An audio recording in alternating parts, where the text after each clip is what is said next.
Today we are covering a topic near and dear to my heart, the moon's effect on the timing of the whitetail rut. For the last 13 years, Vermont deer biologist Wayne LaRoche and I have been researching how both shortening day length and moon phase work in concert with each other to affect when the whitetail rut will occur. It's a fascinating subject you won't want to miss. So stay tuned to find out what will take place this fall.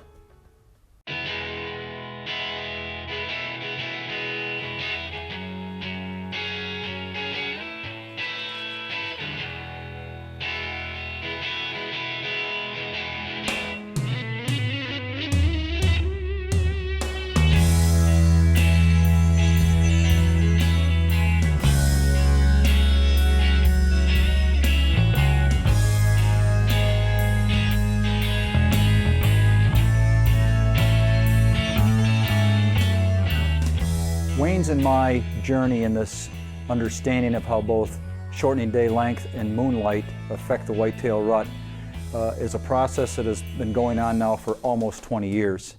For me, it was because of photography. In the late 80s, I had access to an incredible piece of property in the Adirondacks to photograph. Even though it was a 600-acre enclosure, it had roughly 50 deer in it. And during the time that I photographed there, which spanned almost 15 years, it was evident that each year, though the breeding phase of the rut was going to be in November, it was not the same each year. Some years it was early November, some years mid-November, some years as late as Thanksgiving week.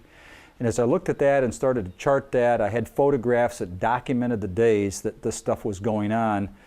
I started to piece it together and look at moon phases and how the rut was being moved from one part of November to the other based on moon phase and shortening day length. About the late 80s, early 90s, I was introduced to Wayne LaRoche, and Wayne was a fish biologist and a deer biologist, and he was studying how the moon was affecting the whitetail rut in Maine, because Wayne and his hunting companions would literally go into the bush, hunt out of wall tents every day during the month of November, year after year after year in the state of Maine. They knew that the moon, specifically the second full moon after the autumn equinox, was triggering when the rut occurred. During the month of November, both sunlight and moonlight play a huge role in how deer move. Now, it should be noted that what we're talking about here when we start talking about November is any location north of the 35th latitude.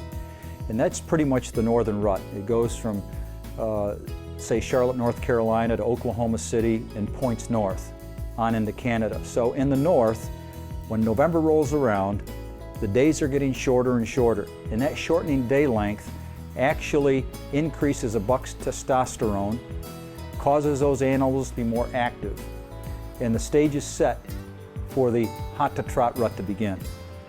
Now, the moon plays a part, and it's nowhere near as great as shortening day length, but it's still a factor. You have to have a starter gun for this rut to begin.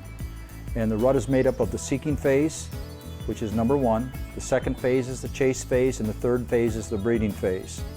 So as we inch towards November and those days get shorter, when that full moon hits, and that's the second full moon after the autumn equinox, when that rises in the sky, it's kind of like watching a horse race at the beginning.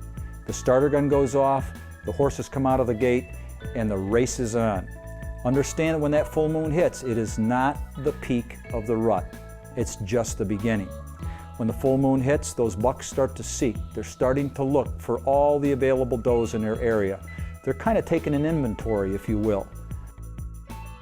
Coming up, understanding the three phases of the rut.